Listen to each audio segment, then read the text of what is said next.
Bonjour messieurs.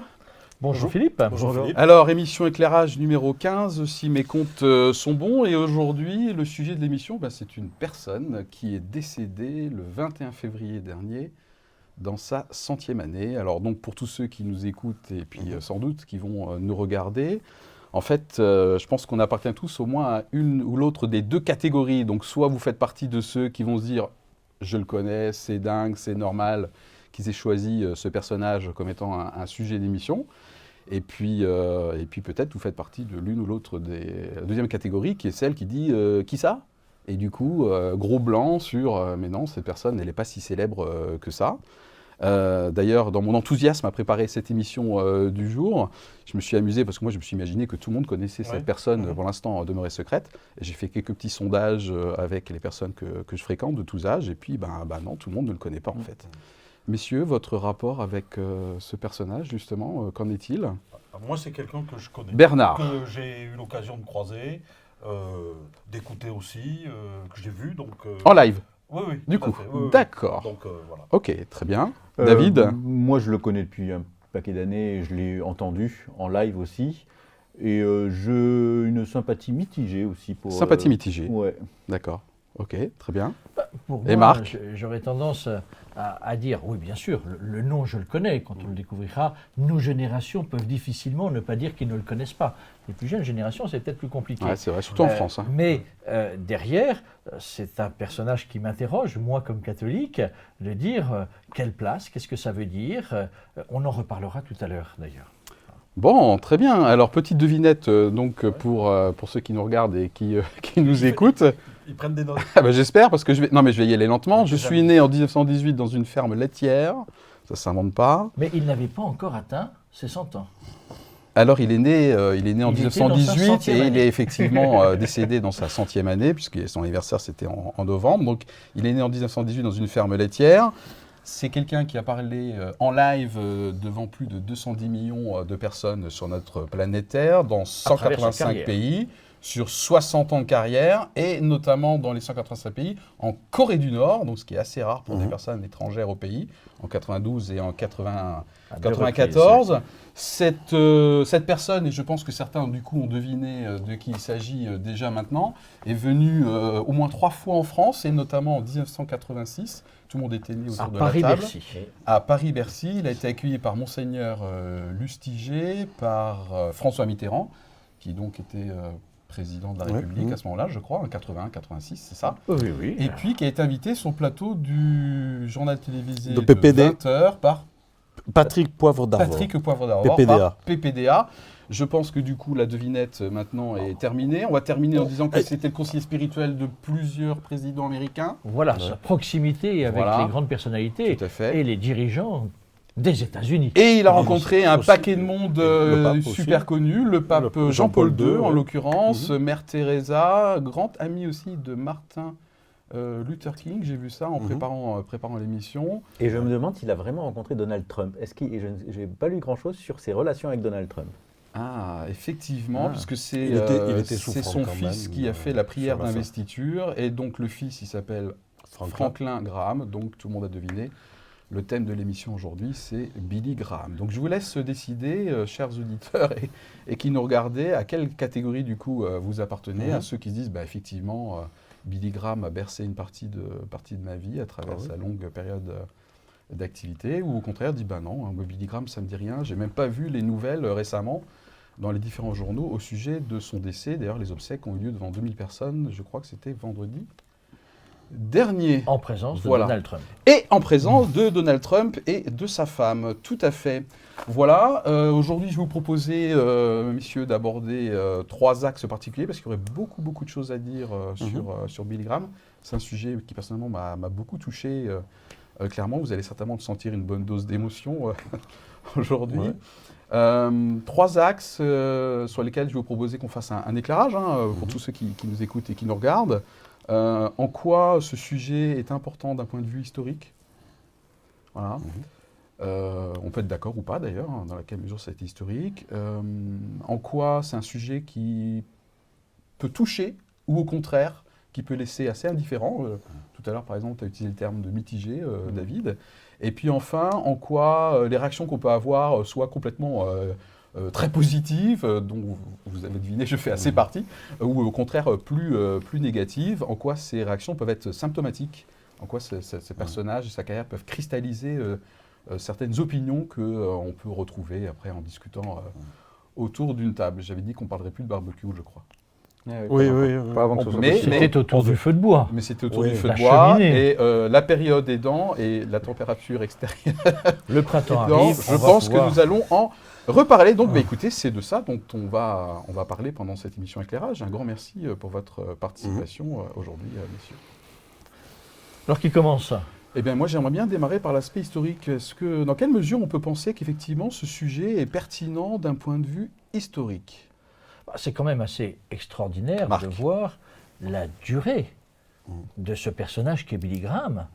Au lendemain de la Seconde Guerre mondiale, il commence son action d'évangélisateur avec des méthodes totalement nouvelles et jusqu'à ce que sa santé le permette, en l'occurrence jusqu'à 2007, il va être un des phares de ce qu'on appelle une certaine forme de nouvelle évangélisation et d'une évangélisation, c'est-à-dire d'une annonce d'une bonne nouvelle de Jésus-Christ à travers l'évolution des médias et le développement des médias. Ça, c'est quelque chose qui, historiquement, est assez exceptionnel. Merci pour ce premier éclairage, David. Alors pour l'histoire des églises évangéliques, je pense qu'il a eu un impact extrêmement fort. Là, tu parles pour l'Europe, pour la France? Dans le monde entier, Dans le monde entier. pour l'élan, pour l'essor des églises évangéliques dans le monde. Et je pense que pour les églises françaises, je pense qu'il a eu vraiment un effet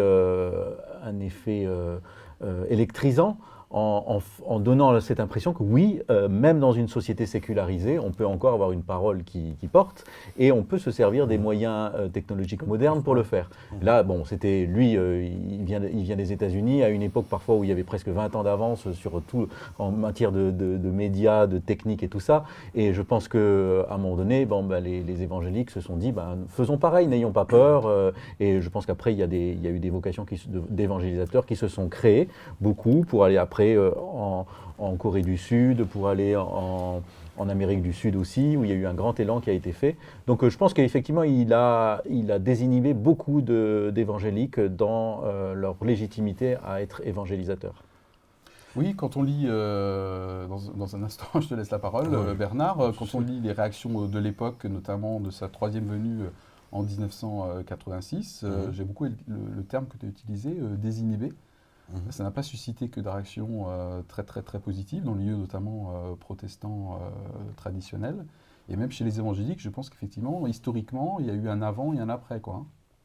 Oui, d'autant plus, si je peux Bernard, réagir. Bernard, on te le recommande même vivement. C'est gentil, merci. Par rapport à ce que disait David, c'est vrai qu'au niveau de la manière dont Billy Graham s'est servi des moyens qu'il avait à disposition pour interpeller, tu évoquais tout à l'heure les 210 millions de personnes En live, ouais. en live, parce que, il a commencé par des grands rassemblements dans des stades, il a rempli des stades. En 47, à Grand Rapids, dans le Michigan, 6000 personnes. Voilà, et puis il a rempli Bercy pendant une semaine, c'était en 86, voilà, des choses comme ça. C'est quelqu'un qui a commencé donc avec des rassemblements, sous des tentes comme des cirques, mais voilà. Ensuite, c'était les stades. Il a investi la radio. Il a monté une structure qui porte son nom d'ailleurs, une association pour Billy Graham Evangelistic Association. voilà, pour faire des émissions radio, faire des émissions de télé, Tout à fait. Internet. Donc c'est vraiment quelqu'un qui a investi le champ de la communication et puis qui après a aussi je crois que c'était en 1974, il a créé ce qu'on a appelé le mouvement de Lausanne, parce que ça s'est tenu à Lausanne, le rassemblement, qui est un mouvement mondial, qui rassemble des gens qui ont envie de dialoguer, de discuter sur la façon de transmettre l'évangile. Oui, Donc qui là, rassemble des gens de sensibilités très différentes. tout à fait, voilà. Chrétienne, mais Voilà. très différente dans son expression. Et c'était Tout à fait. une manière d'apporter sa pierre à une forme de dialogue œcuménique. Oui. D'ailleurs, c'était quelqu'un qui n'était pas ou très peu dénominationnaliste, clairement. Enfin, moi, il je l'ai était jamais. baptiste. Au Alors, départ, il était baptiste, mais de ça, c'est... culture, il a été ordonné Voilà. pasteur baptiste, mais moi j'ai beau Ouais. chercher dans ma préparation, à aucun moment je n'ai vu de lien particulier avec une fédération particulière, avec une église particulière. Je n'ai pas le sentiment qu'il prêchait l'appartenance de l'église. Oui, Tu sembles faire une petite... Non, mais je dis c'était marque. la personnalité même de Billy Graham. C'est-à-dire que derrière, c'était Billy Graham & Co. Me semble-t-il. C'est-à-dire que son aura... Tu veux dire un peu comme une marque, quoi. Voilà, son aura, sa manière de fonctionner. Tu parlais d'histoire. Moi, je suis frappé par plusieurs aspects. La première, c'est une manière d'évangéliser et qui part sur des postulats. Un, se retrouver doit être une fête, d'où tout un cérémonial, entre guillemets, l'importance du chant, des chorales, de l'émotion, l'importance de l'arrivée du personnage charismatique prédicateur qu'est Billy Graham, celui qui, comme prédicateur, est disciple, c'est-à-dire va annoncer ce qu'il considère être la vie de la parole de Dieu aujourd'hui. On parlera de son message. Et puis, de pouvoir, justement, à travers ça, dire on dépasse les frontières ecclésiales pour dire le centre, et c'est ce qu'était sa vie. Après, on peut le contester ou pas, mais le centre de ma vie, c'est Jésus-Christ. Et c'est Jésus-Christ que j'ai envie de vous annoncer. C'est clair, tout à fait. D'autres choses en termes d'historique Juste pour David par rapport à ce que tu dis, je me dis qu'en fait, il a eu un impact assez fort dans les églises chrétiennes et il y a eu un certain œcuménisme, effectivement. Mais par contre, je pense qu'il n'est pas allé au-delà. C'est pas quelqu'un qui était forcément très intéressé ou qui paraissait très intéressé pour aller vraiment s'intéresser à d'autres religions, à un dialogue interreligieux avec d'autres cultures. C'était une vision quand même très conquérante et qui ne semblait pas porter beaucoup d'intérêt à une autre diversité que celle du christianisme. Là, alors moi, je suis prudent par rapport à vous trois, d'une certaine manière, parce qu'on n'a pas obligatoirement tout à fait la même expression de tradition chrétienne. Pour moi, il est clair que Billy Graham, il est au cœur de ce qui est une expression de l'évangélisme, c'est-à-dire ce qui est important, c'est Jésus-Christ. Et que l'acceptation d'autres manières de foi n'est pas entendable en tant que telle, puisque le seul chemin de salut et de conversion, c'est celui qui mène à Jésus-Christ. Difficile, dès lors, de laisser de la place aux autres. D'accord. Difficile. Alors, juste pour rebondir, si je peux, difficile sûr, de Bernard. rentrer dans cette démarche qu'évoquait David, d'interreligieux. Mais il n'était pas, j'allais dire, tu parlais de Marc tout à l'heure, il n'était pas sur ce créneau-là. C'est ça. Sa niche, Ni c'était pas sectaire, ça. ni Voilà. interreligion, on Voilà. pourrait dire. Hein. C'était le réveil des Voilà. chrétiens qu'il voulait provoquer Ouais. et la conversion. Ouais. Mais c'était d'ailleurs une des grandes, j'allais dire, une des grandes spécificités un peu de ces rassemblements, où à la fin de son allocution, de son message, de sa prédication, on peut utiliser tous les mots qu'on veut, il invitait les gens à manifester démarche. concrètement leur choix de changement en se levant, en descendant au pied de la tribune. Tu parlais de tout le cérémonial, ça en faisait partie. Et pendant ce temps, tu avais la chorale qui chantait « Tel que je suis, sans rien à moi ». Voilà, donc ce sont des choses que je connais aussi un peu, comme je disais tout à l'heure. Voilà. Donc c'est vrai que ça fait partie des choses qui ont marqué. Mais c'est une marque de l'histoire parce que, justement, Billy Graham, me semble-t-il, a conjugué évangéliser, c'est aller vers les gens, dans des lieux qui ne sont pas repérés comme chrétiens. Donc des stades, des grandes salles, des grandes places publiques, etc. Et c'est là que l'on va prendre la parole. On va prendre la parole pour dire, mais oui, Jésus-Christ est vivant et le célébrer est une fête.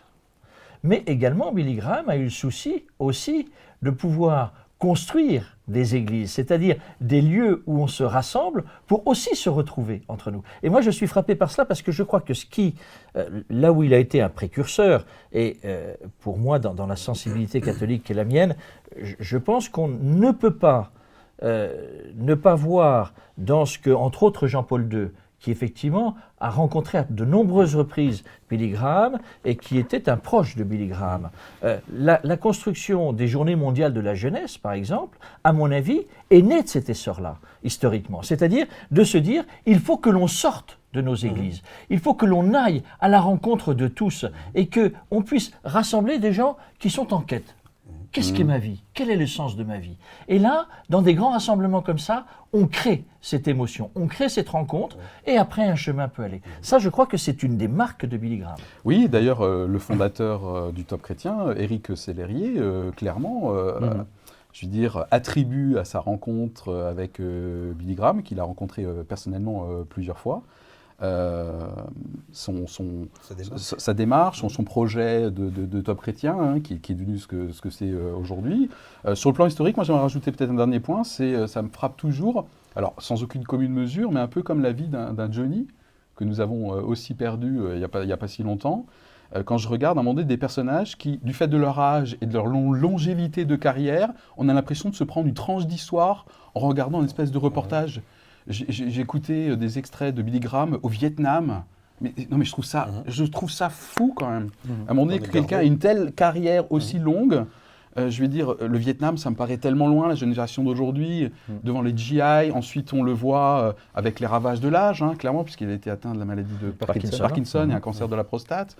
Voilà, donc je veux dire, voir des tranches de vie et les personnages. Il est à côté de Madame Gorbatchev à un moment donné, lors d'un dîner à la Maison-Blanche, en pleine glasnost, je crois, la fin de la période de la guerre froide, etc. Donc je trouve ça assez fou quand même, quels que soient les personnages, la longévité. Sur ce plan-là, Philippe, ce qui est là aussi assez extraordinaire, c'est que pour Billy Graham, il n'y avait pas de tabou idéologique. C'est-à-dire que pour annoncer Jésus-Christ, on peut dépasser les frontières idéologiques et ne pas hésiter d'aller en Corée du Nord, d'aller en pleine URSS, communiste. C'est l'un des premiers qui est passé, tout à fait. Et qui a réussi à faire passer certaines choses que les chrétiens d'ailleurs ont interrogées après, en tant que tel. Donc là, on voit bien que pour lui, ce qui était le plus important, c'était de faire passer cette rencontre de Jésus-Christ. Néanmoins, on en parlera sans doute dans la deuxième partie, comme bon Américain. Parce que c'était quand même aussi le fer de lance, le porte-parole d'une manière de penser le monde, la manière américaine. D'ailleurs, si vous lisez, vous retrouvez des articles de presse d'un journal comme l'Humanité, par exemple, lors de sa venue en 1986. D'ailleurs, Humanité, je n'ai trouvé aucun article de l'Humanité sur le décès de Billy Graham. Là, hein. J'ai beau chercher, il n'y a rien dans l'Humanité, rien dans Marianne. Voilà, je laisse les auditeurs en tirer les conclusions. En revanche, lors de son arrivée, effectivement, on était dans une période où il a été vécu comme étant un produit américain, avec une vision américaine. Et du coup, bien sûr, un journal comme l'Humanité était très, très, très, très critique, hein, c'est clair, ouais, tout à fait. Sur l'histoire, je pense qu'on a fait un bon tour. J'avais annoncé 3 axes, donc dans un instant, on va aborder les deux autres axes. Donc, deuxième axe, en quoi cette personne a pu toucher, peut-être certains d'entre nous ici plus particulièrement, en quoi il a peut-être pu laisser indifférent. Et j'aimerais qu'on aborde, après une petite pause, l'aspect du fond, du message. Et puis aussi, en quoi c'est éclairant d'analyser un petit peu sa personne, donc la manière dont il a incarné son parcours jusqu'à aujourd'hui. Alors justement, donc, comme je l'ai annoncé, deux axes encore à travailler ensemble. Est-ce que vous faites partie de ces personnes, messieurs, mes chers invités, qui avaient été touchés par son message déjà? On parlera de sa personne après. Un peu, beaucoup, passionnément, à la folie, pas du tout. David? Moi, un peu. Un peu. Mais quand même, il y a... Pas des mitigés, hein, tout à l'heure, en début d'émission. Hein. Oui. Moi, ce qui me touchait, et je trouve qui est très fort, c'est son effet anti-procrastination. C'est-à-dire, c'est quelqu'un... Et d'ailleurs, c'est marrant. Là, il faut que tu m'expliques, David. Mais d'ailleurs, dans ses discours... Aujourd'hui. Oui, d'accord, ok. Voilà. C'est-à-dire de ne pas remettre à plus tard une décision. D'accord, ok. Et la procrastination spirituelle, comme la procrastination dans la vie entière, c'est quelque chose qu'on peut vivre. C'est-à-dire, il y a des choses qu'on voudrait faire, et puis on se retrouve vieux en se disant, mince, on ne les a pas faites. Et lui, il dit un truc qui était très habile et très fort, c'est de dire, si vous avez envie de le faire, pourquoi vous ne le faites pas maintenant ? Et donc, il y a un effet comme ça qui était une sorte d'injonction, il faut le faire maintenant. Et alors, bon, il le faisait avec, je trouve, une façon très tranchante qui finalement ne me plaisait pas tellement parce qu'il y avait sa main qui était toujours comme ça, là, tel un couteau, qui tranchait, il parlait comme ça, il tranchait entre le bien et le mal. Et je trouvais qu'il y avait quelque chose de trop binaire pour ma sensibilité et ça m'agaçait. Tu parles au passé, là, parce que du coup, tu parles là de tes premiers contacts. Oui, ce que j'ai eu l'occasion de voir. Je ne crois pas que c'était en 86 que je l'ai entendu, mais un peu après, il y a eu une rediffusion en public à l'Aubette, je me souviens, à Place Kléber, et donc je l'avais entendu. Alors, je trouvais ce qui était embêtant, c'est que lui, il a une très belle voix, une voix très forte. Mm. Vraiment, il y a des résonances qui sont vraiment électrisantes. Mais quand on l'entend, on entend souvent le traducteur. Ouais. Et le traducteur essaye d'avoir cette force et cette allure, et il a un essai un peu excité, je trouve, et que moi qui m'agaçait, quoi. Mm. Parce qu'on avait l'impression justement qu'il y avait des Français qui essayaient de coller comme ça à cette force médiatique américaine, et souvent ça desservait. Moi, Les langues étrangères, j'aurais bien aimé avoir des sous-titres Ouais. plutôt que cette voix d'un traducteur Je excité. recommande à nos auditeurs, si ce n'est pas déjà fait, d'aller voir sur YouTube Ouais, et c'est de bien mettre mieux, la hein. fonctionnalité sous-titres. Je suis assez tout à fait d'accord. Je pense que ce n'était pas son point fort à Billy Graham, hein, les langues étrangères. Eh hein. oui. Ah non, Oui, il en c'était parlait là. pas. Voilà, on peut même dire que c'est Ah non, non, clairement. non, donc, c'est J'ai ok, noté ça. C'était, David, l'anglais. Bernard, ton rapport par rapport au message. Ah ben moi, c'est Bernard, oui. Bernard, il est à ma droite, Oui. et puis je regarde Marc. Mais Marc n'est Mais- pas tombé dans le piège. Oui, Et- oui. Ouais. Voilà, Yes. c'était pour voir si C'est tu pour n'avais tester pas- si l'écouter. J'attends la réponse de Bernard. Et alors, je Ah sais ben plus- moi je fais partie des gens qui ont été touchés par Billy Graham. Je disais que je l'ai vu à plusieurs occasions. La première fois que je l'ai vu, c'était dans un stade. C'était à Lausanne, justement, 1974. Donc j'étais encore jeune. J'étais encore jeune, oui, c'était il y a très longtemps. Merci Marc. pas de coupa entre nous. Et j'avoue que, ayant été élevé dans une famille chrétienne, de milieu évangélique, il y a des choses que j'avais là aussi, et je suis tout à fait d'accord avec ce que tu viens de dire, David. Cette invitation à dire, si tu as envie de le faire, pourquoi tu ne le fais pas maintenant? Et j'avoue que ce jour-là, je suis descendu. Ça n'a pas changé ma vie du jour au lendemain. Hmm. C'est juste un marqueur Ouais. dans ma vie. Super expression. C'est juste un marqueur. À ce moment-là, je peux le dire, j'ai posé un acte perso dans ma vie de croyant qui a porté le reste. Voilà. Ah, c'est un scoop, hein? Ah non, mais là, l'expression géniale, c'est un marqueur qui a porté un saut, qui du coup a porté ma vie Voilà. pour tout le reste. Merci beaucoup pour ton témoignage. Et du coup, cette fois-ci, Marc, en me regardant moi. Vas-y, Marc. On te regarde tous, du coup. Oui, pour moi, il y a vraiment une mémoire. Un souvenir important, c'était 86, Bercy. J'arrivais comme responsable de la communication pour le diocèse d'Évry-Corbeil-Essonnes. Et je me souviens qu'au cœur de l'Église catholique, c'était un vrai questionnement. Faut-il aller écouter, voir Billy Graham ou pas? Est-ce que c'est une manière de cautionner finalement une Église autre que l'Église catholique? Mais en même temps, il y avait aussi vraiment cette dynamique de se dire, mais là, il y a des éléments pour nous qui sommes attentifs aussi à la manière de transmettre la bonne nouvelle, à la manière d'évangéliser, il faut qu'on y aille. Et je me souviens qu'énormément de catholiques avaient été à ce moment-là et que ça crée du débat. Ça crée du débat parce que je rejoins beaucoup, et j'ai du mal à m'enlever ça de la tête, le côté un peu binaire, un peu simpliste de Billy Graham. Quand même une lecture très carrée, c'est oui, c'est non, il y a le bien, il y a le mal, et puis dans la manière de le traduire dans la vie quotidienne, parfois c'était un peu flou. Mais en même temps, et c'est le dernier point que je mettrai en avant, je suis surpris, et plus j'ai avancé dans la découverte un peu de Billy Graham, plus je me dis, là aussi, attention aux caricatures.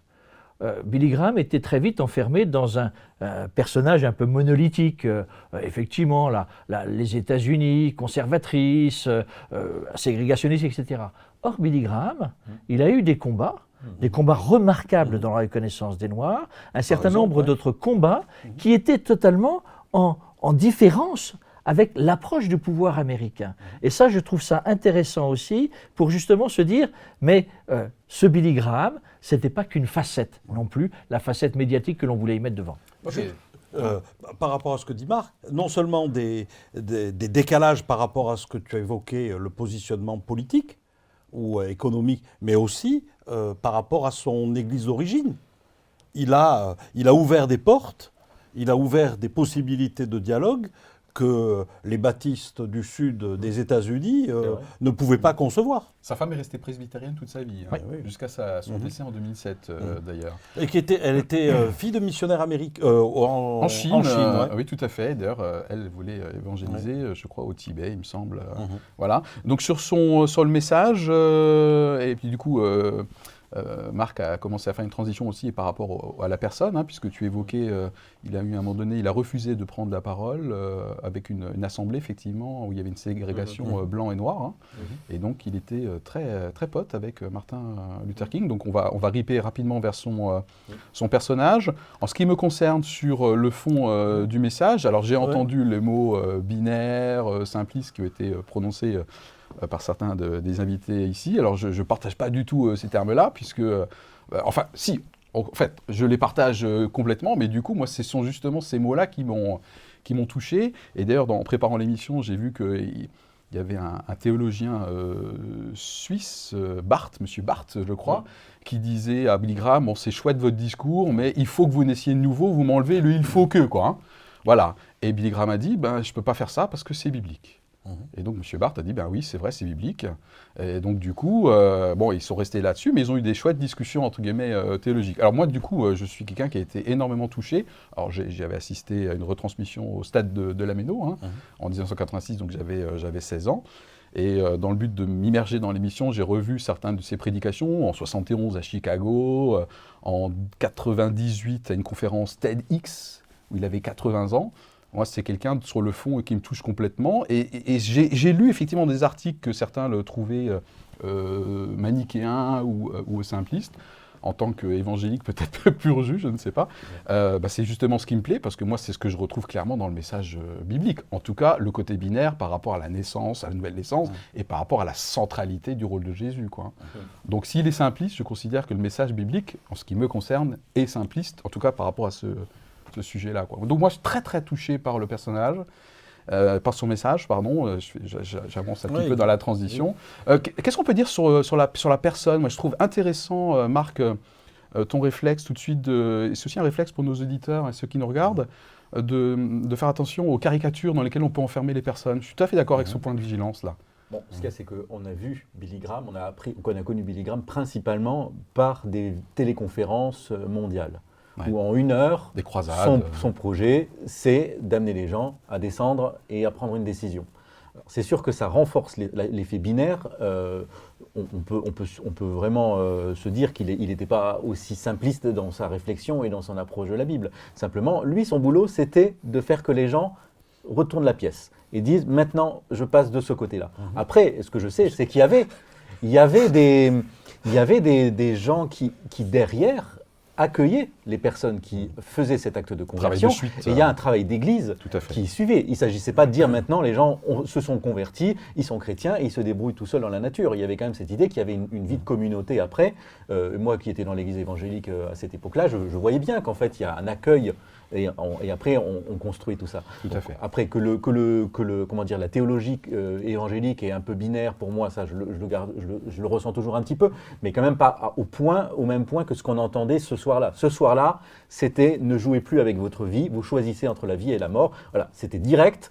Les gens réfléchissaient, se disaient, mais pas seulement d'ailleurs sur le plan chrétien seulement, sur le plan de la gestion de leur vie, de la décision de leur vie, ce qu'ils veulent faire, pourquoi ils ne le font pas maintenant, comme j'ai dit. Et ça, vraiment, c'était très efficace. Il y avait un effet électrisant là-dessus. Il fait réfléchir. Voilà. Donc je ne sais même pas si c'était lui-même qui était comme ça, mais en tout cas, il savait que c'était là qu'il fallait. Et je sais que les responsables protestants de l'époque disaient qu'il avait une raideur pointue. C'était ça. Lui, c'était le coin qui devait entrer dans notre porte pour l'ouvrir et après dire maintenant, on prend la décision. Qu'est-ce que vous avez trouvé d'autre touchant sur la personne? Moi, je l'ai croisé dans des circonstances, comme je disais. Ah oui, hors micro. Hors micro, voilà. On peut raconter dire. une anecdote. Et c'était quelqu'un de... Sur une plage. Hein, voilà, sur une plage. Il était incroyable. Mais Bernard, avec sa longévité, il a vécu des choses pas possibles. Je serai peut-être centenaire, on ne sait jamais, on verra. Et c'était quelqu'un qui était, malgré son aura, malgré son parcours, on a évoqué quelques grandes personnalités avec qui il a dialogué, qu'il a rencontré. Mais c'était quelqu'un qui était très abordable, très humain. Je ne le connaissais pas. Je suis allé le voir. Je lui ai dit bonjour et on a discuté très simplement, comme on pourrait le faire tous les deux. Vraiment quelqu'un de très humain, loin de la personne hors d'atteinte. Voilà. Moi, c'est... Ouais. Une D'autres des choses, choses que David je Oui, dire. on voit qu'il prêchait beaucoup contre le matérialisme et l'âpreté de la richesse, qui est quand même au sortir dans les années 50-60, les Amériques étaient rayonnantes, étaient conquérantes, et je pense qu'il était une de ces voix chrétiennes qui disait ne vous trompez pas d'idole, ne plongez pas dans l'idolâtrie à Mammon, et tout ça, il était très présent là-dessus. Et donc ça, c'est intéressant parce que je trouve que ça s'oppose à la théologie de la prospérité qui prospère aujourd'hui autour de Trump, qui est donc il y a vraiment un autre courant chrétien qui dit voilà, ceux qui sont riches le méritent, ils ont été bénis par Dieu, c'est parce qu'ils ont suivi Dieu qu'ils sont riches, ceux qui sont pauvres, c'est qu'ils sont en dehors de la vie de Dieu. Donc lui, il était en dehors de tout ça. Pour lui, la richesse n'était pas un indicateur, un marqueur de sa foi et de sa piété. Et donc ça, c'est quand même assez intéressant parce que je pense qu'il a eu un effet par rapport à Bush, par rapport à certains présidents, à leur dire ne tombez pas dans l'illusion que la prospérité va être la marque de notre piété. Pour autant, alors, tu employais le terme de touchant. C'est vrai que ce n'est pas l'adjectif que je mettrais derrière Billy Graham. J'ai dit aussi qu'il pouvait laisser indifférent. Oui, hein. Je ne me sens pas touché par Billy Graham et ce n'est pas une personnalité, un personnage dans la perception que j'en ai. Je ne le connais pas, si ce n'est par l'impact médiatique. Donc je ne dirais pas qu'il est touchant. Tu viens d'évoquer, David, l'aspect financier. Oui, de fait, il ne prenait pas l'idole argent comme valeur absolue. Ça, c'est clair. Pour autant, il a mis une organisation dans laquelle l'argent, la capacité financière pour atteindre ses objectifs était très important, avec aussi des partenaires haut placés qui lui permettaient de vivre cela. Et ça reste pour moi, alors sans doute, et je lutte un peu contre cela, mais un peu ce personnage quand même très américain, fonctionnant avec les codes américains, pas de tabou vis-à-vis de l'argent, donc l'argent est utile, il y en a besoin, on y va, on prend, on ne cherche pas à comprendre, etc.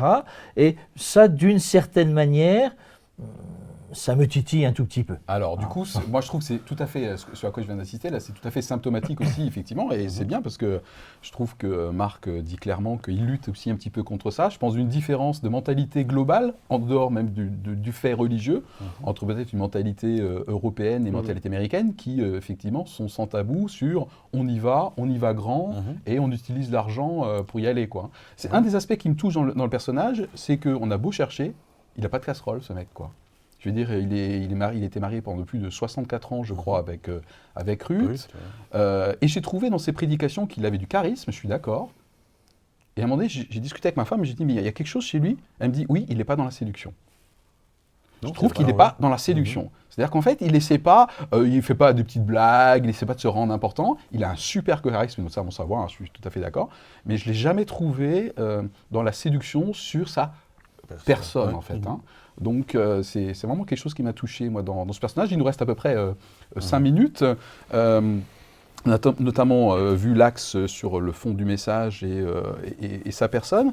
Et puis effectivement, Billy Graham, c'est un excellent sujet de discussion, je trouve, parce qu'il peut être symptomatique des réactions que les uns et les autres peuvent avoir par rapport à des courants, par rapport à des personnes, par rapport à des modes, sur les mentalités américaines et européennes. Est-ce que du coup ce personnage peut être symptomatique d'autre chose d'après vous ? Pour terminer du coup notre émission, David, je te vois réfléchir. Alors que le sujet de cette émission était connu, j'ai vu un documentaire, quelque chose, et ça m'a rappelé ce malaise qu'il y a par rapport à ce genre de croisade, parce qu'en anglais ils utilisent le mot crusade, évangélisation, c'est ce genre de croisade, c'est-à-dire vraiment d'amener les gens à dire tout ce qui n'est pas Jésus, ce sont d'autres dieux, et donc c'est voué à la mort. Et c'est dit comme ça assez clairement. Et il se trouve que j'ai regardé un documentaire sur l'écriture maya qu'on a redécouvert, qu'on arrive à déchiffrer, malgré le fait qu'à une époque, on a brûlé tous les manuscrits, toutes les tablettes maya, tout ce qui nous permettait de déchiffrer cette langue, parce que voilà, c'était une autre religion. Et à un moment donné, voilà, tant que ces livres existaient, les gens avaient tendance un peu à s'intéresser encore à leur ancienne culture. Et les conquistadors de l'époque ont dit, vous vous convertissez au christianisme. Si vous n'êtes pas d'accord, on va vous torturer pour vous expliquer. Et on va surtout brûler tout ce que vous avez. Voilà. Et j'avais ça en tête. D'accord. J'avais ça en tête. Et tu retrouves ça Eh bien, quand j'entends Billy Graham qui raconte l'épopée de Josué et qui montre de quelle façon il fallait, avec toujours sa main très tranchante, dire voilà, il faut que vous choisissiez maintenant, il faut que vous choisissiez la vie et pas la mort. Il répète tout le temps ça, et il faut que vous renonciez aux autres dieux et tout ça. Moi, ça me crée un petit frisson quand même, parce que je me dis, mais c'était une personne certainement très bonne, qui a vécu d'une façon exemplaire toute sa vie, certainement, mais quand même qui a été le fer de lance d'une idée qui, en d'autres époques, a provoqué beaucoup de souffrance. D'accord. Et moi, je reste avec ce Et malaise-là. tu ne retrouves pas ce positionnement dans les paroles de Jésus et dans sa vie sur Terre? Alors, je pense que... Bon, ça serait peut-être le sujet d'une autre émission. mais- Je me rends compte que je suis en train d'ouvrir une porte oui, il faut que pas. je ne suis pas Mais prêt à tout à refermer. fait, tout à fait. C'est tout un questionnement sur lequel j'ai beaucoup évolué, sur cette question de ce qu'on essaye de transmettre dans notre message d'évangélisation. Est-ce que le fait d'être paraître binaire, qui est en fait souvent sur Billy Graham surtout une décision personnelle par rapport à sa propre vie, pas par rapport aux autres cultures. Mais de quelle façon ça peut induire à un moment donné une incompréhension, une mauvaise compréhension, un malentendu pour ceux qui deviennent dépositaires de cette parole en se disant non seulement il faut qu'on choisisse pour soi-même sa décision personnelle, mais on va amener les autres aussi à leur faire abandonner leurs anciennes cultures, pas seulement par la persuasion, parce que de toute façon ils sont voués à la mort. Je pense que Ok. ça Donc c'est a un pu point de- faire, ça a fait dans le passé, on sait des dégâts. Hein. D'accord. Donc, Moi, je pense quelle le que point de vue, soit c'est l'amour, l'interprétation hein. qu'on a fait, quelle que soit l'interprétation qu'on fait aujourd'hui du texte biblique, il y a une époque où on ne plaisantait pas avec ça et où on considérait qu'il était bon de le faire. Donc, quand aujourd'hui, au XXe siècle, un télévangéliste parle devant des millions de personnes avec des paroles aussi tranchées, je me dis, en d'autres époques, une parole aussi tranchée n'aurait pas été que des paroles. Et, D'accord. et on ne sait pas comment le monde va encore évoluer. Voilà, c'était une période assez prospère pour les États-Unis. Mais si les choses deviennent plus tendues par rapport à la mondialisation, par rapport au mélange des cultures, et qu'on reste sur des paroles aussi tranchées, je pense qu'on peut être tenté de ne pas reprendre, de ne pas garder que des paroles, mais aussi des gestes. Et ça, Billy Graham n'a jamais franchi, il a été contre la guerre en Irak. Voilà, C'est quelqu'un qui n'a pas franchi. Mais ce n'est pas généralement ces prédicateurs-là qui sont dangereux, c'est leurs suivants, par exemple son fils, qui est héritier de cet élan-là, mais qui n'a pas du tout la même modération et qui, je pense, est beaucoup plus dans la théologie de la prospérité. Et Alors, je suis assez opposé à ça. En tout cas, c'est la deuxième partie de ton discours sur la théologie de la prospérité. En revanche, qu'effectivement, il n'a pas les mêmes positionnements, notamment son application par rapport aux politiques que Billy Graham, c'est assez évident. Et d'ailleurs, j'ai lu quelques articles qui disaient que normalement, la véritable héritière, ça serait Ruth. Ruth, c'est la mère, Anne Graham. Merci, sa fille, Anne Graham Lotz, que tous ceux qui l'ont rencontrée ont dit qu'elle est carrément brillante, avec un positionnement beaucoup plus proche de son père, effectivement, par rapport aux liens politiques. On a assez peu de temps. On termine sur les aspects un peu symptomatiques. Marc, quelque chose à rajouter? Deux aspects. Par rapport à ce que disait David, ce qui, moi, toujours est le cœur de ma foi, c'est de dire, oui, nous avons comme disciples à annoncer cette bonne nouvelle. Mais la conversion de celui à qui on annonce ne nous appartient pas. Donc rien ne peut être forcé. Ça, c'est le chemin de Dieu. Et que le chemin de Dieu, il est obligatoirement divers, multiple. Et que si on l'enferme que sur un unique chemin, on est foutu, à mon avis. Ça, c'est ma conviction. La deuxième chose que je mettrais, puisqu'on est dans la conclusion de notre émission, c'est de dire, aujourd'hui, quel héritage Billy Graham a. Quel héritage, par exemple, Billy Graham, et je ne suis pas spécialiste du tout dans ce domaine-là, auprès des églises évangéliques. Est-ce qu'il est rassembleur? Est-ce qu'aujourd'hui, la diversité des églises évangéliques s'approprie Billy Graham ou pas? Il ne me semble pas que ce soit le cas. C'est pour ça que je disais que Billy Graham, c'est Billy Graham. Et que finalement, chacun a fait des chemins à part et que, en particulier, la relation avec les différents présidents, démocrates ou républicains, relation forte qu'il a eue, n'était pas véritablement autour d'une adhésion à une église évangélique, mais à la personne Billy Graham. À la réalité, je crois, de l'amitié, de la relation d'homme à homme, entre guillemets, qui s'établissait. Voilà, ça, je me dis, mais en cela, c'est un héritage intéressant.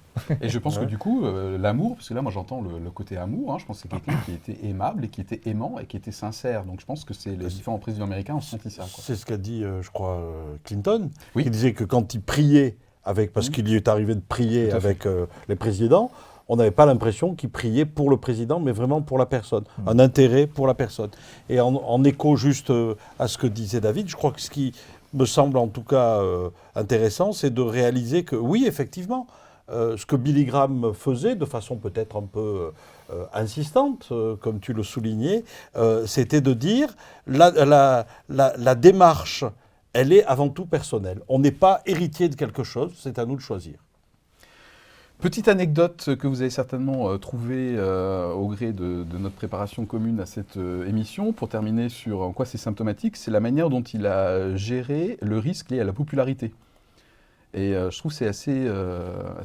ils ont fait rapidement, il s'est entouré d'une équipe très très proche qui l'a accompagné pendant 50 ans, je crois. Il y aurait beaucoup de choses en termes de leadership à travailler là-dessus. Et ils ont vite édicté des règles du jeu entre eux pour éviter qu'ils se fassent éclabousser comme plein d'autres, et notamment des télévangélistes, puisque c'est quand même des précurseurs. Hein. Il y a des télévangélistes qui ont défrayé et qui défrayent encore aujourd'hui la chronique aux États-Unis. Lui, je disais tout à l'heure, il n'a pas de casserole, ou en tout cas, on ne l'aura pas trouvé. Et parmi ces règles, ça peut faire un petit peu sourire. Ils en avaient 5 en tout, et dont 3. Une, c'était sur l'argent. L'argent devait être intégralement versé à la BGEA. Une Donc autre, c'était éviter à tout prix toute situation où il y aurait une promiscuité sexuelle, y compris une investigation des chambres d'hôtel pour être sûr qu'il n'y ait pas un guet-apens type journalistique, etc. Et ne jamais surestimer, gonfler les chiffres de l'assistance à ces différentes croisades. Voilà, des deux autres règles, c'était sur les critiques entre eux, en public et en interne. Et je trouve intéressant aujourd'hui, pour vous et moi, qui pouvons éventuellement être célèbres peut-être un jour, de faire attention aussi à l'intégrité, parce qu'aujourd'hui, avec les réseaux sociaux, ça va très très vite, et je le trouve assez exemplaire et assez précurseur sur le fait de faire attention et le sens des responsabilités personnelles, y compris par rapport à sa femme, quoi. Voilà. Ça n'est pas l'objet de notre émission, mais je serais intéressé à avoir un regard, j'allais dire presque plus théologique, sur la pensée de Billy Graham. Je mets ça en avant parce que j'ai été, en préparant notre rencontre, sensible à, entre autres, quelqu'un que j'aime bien, Michel Leplay, qui était l'ancien directeur de Réforme, et qui mettait en avant l'attirance, l'intérêt de Billy Graham, mais en même temps très critique sur un certain nombre d'aspects, et entre autres sur la lecture même de la parole de Dieu et de son application. Très bien, je vois qu'il y a une suggestion de prochains thèmes d'émission. Ça tombe bien puisque nous allons nous quitter. Donc je rappelle que l'objectif aujourd'hui, sous prétexte de revenir sur le parcours de Billy Graham, c'est d'éclairer sous forme d'informations complémentaires ceux qui avaient déjà une connaissance, qui étaient très proches, et puis aussi pour ceux qui ont débarqué, entre guillemets, un petit peu en termes d'informations. Ah bon, Billy Graham, il est mort, il a fait tout ça. D'éclairer aussi sur les raisons pour lesquelles ils sont passés peut-être à côté de cette info, et du coup, qu'est-ce qui peut être intéressant comme suite à travers cette émission. Bon, écoutez, pour cette émission un peu particulière aujourd'hui, un grand merci d'avoir participé à notre numéro 15. Merci Philippe. Et puis, je crois qu'on se revoit bientôt. À la prochaine, Hein, Philippe. à bientôt. Au revoir. Allez, au revoir. Et merci.